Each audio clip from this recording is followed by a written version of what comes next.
존경하는 국민 여러분, 현재 대한민국은 풍전등화와 같은 위기 상황에 처해 있습니다.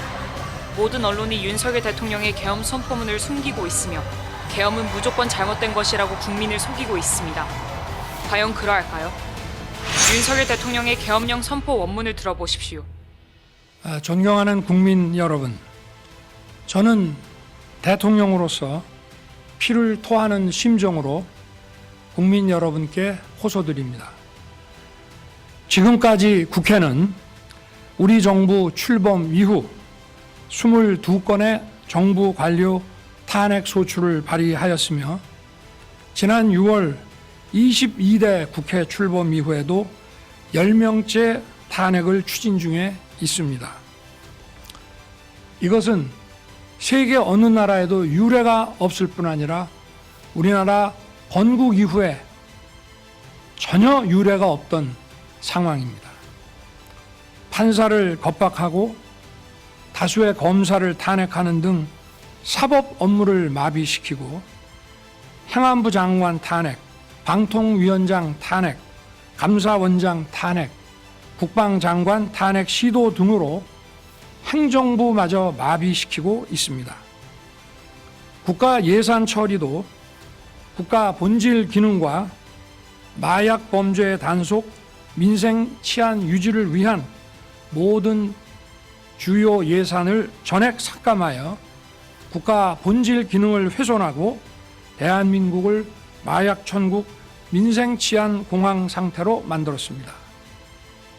민주당은 내년도 예산에서 재해대책 예비비 1조 원, 아이돌봄 지원수당 384억, 청년 일자리 심해가스전 개발 사업 등 4조 1천억 원을 삭감하였습니다. 심지어 군 초급 간부 봉급과 수당 인상, 당직 근무비 인상 등 군 간부 처우 개선비조차 제동을 걸었습니다. 이러한 예산 폭거는 한마디로 대한민국 국가 재정을 농락하는 것입니다.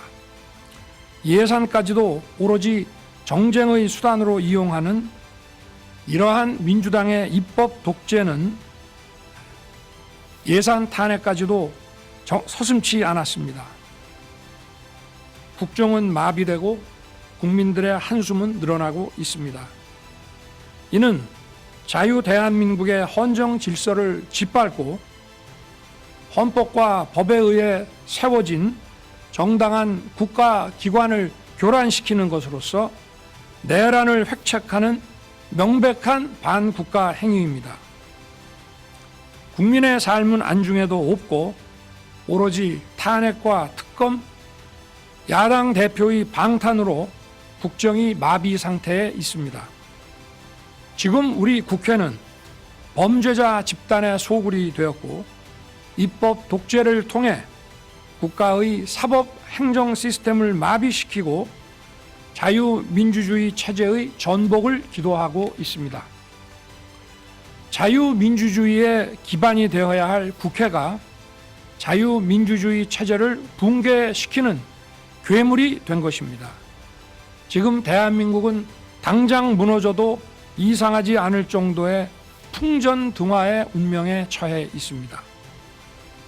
친애하는 국민 여러분, 저는 북한 공산 세력의 위협으로부터 자유 대한민국을 수호하고 우리 국민의 자유와 행복을 약탈하고 있는 파렴치한 종북 반국가 세력들을 일거에 척결하고 자유 헌정 질서를 지키기 위해 비상계엄을 선포합니다. 저는 이 비상계엄을 통해 망국의 나락으로 떨어지고 있는 자유 대한민국을 재건하고 지켜낼 것입니다. 이를 위해 저는 지금까지 폐악질을 일삼은 망국의 원흉 반국가 세력을 반드시 척결하겠습니다. 이는 체제 전복을 노리는 반국가 세력의 준동으로부터 국민의 자유와 안전 그리고 국가 지속 가능성을 보장하며 미래 세대에게 제대로 된 나라를 물려주기 위한 불가피한 조치입니다. 저는 가능한 한 빠른 시간 내에 반국가 세력을 척결하고 국가를 정상화시키겠습니다. 계엄 선포로 인해 자유 대한민국 헌법 가치를 믿고 따라주신 선량한 국민들께 다소의 불편이 있겠습니다마는 이러한 불편을 최소화하는 데 주력할 것입니다. 이와 같은 조치는 자유 대한민국의 영속성을 위해 부득이한 것이며 대한민국이 국제사회에서 책임과 기여를 다한다는 대외 정책 기조에는 아무런 변함이 없습니다. 대통령으로서 국민 여러분께 간곡히 호소드립니다.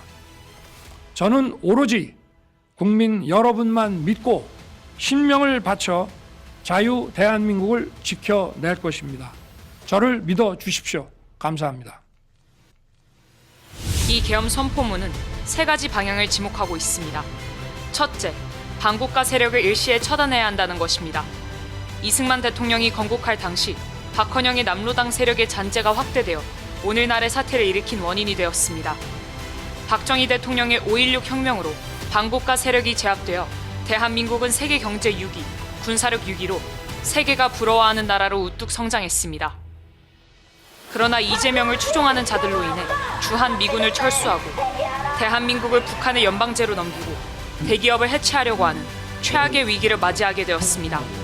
둘째, 국방부 장관과 감사원장 등 대통령이 지목한 인사들을 다 탄핵하는 인류 역사상 전례가 없는 사건을 건국 이후에도 없었던 일을 국회가 자행했습니다. 셋째, 예산 편성에 있어서 어린이 돌보미, 경찰 판공비, 군부대 부사관 및 직업군인들의 월급 상승안을 전면 부정하고 영으로 처리한 것입니다. 윤석열 대통령은 검찰 수사와 감사원의 감사 등 어떤 방법으로도 이를 해결할 수 없어 부분적 계엄령을 선포할 수밖에 없었습니다. 존경하는 국민 여러분, 대한민국을 북한에 넘길 수는 없습니다. 이번 토요일 오후 1시 대한민국을 사랑하고 대한민국에서 살기를 원하시는 분들은 광화문 광장으로 몰수히 모여주시기를 간곡히 부탁드립니다. 만약 대한민국을 원치 않는 분들은 차라리 북한으로 가야 할 것입니다. 이제 대한민국은 대한민국을 선택하는 세력과 북한을 선택하는 세력으로 나뉘었습니다. 4.19 혁명은 학생들이, 5.16 혁명은 군인들이 나섰던 것처럼 이제 우리는 광화문 광장에서 시민혁명으로 윤석열 대통령의 계엄령을 완성할 것입니다. 토요일 오후 1시까지 꼭 참석해 주시기를 간곡히 부탁드립니다. 국민혁명의장 정광훈 드림.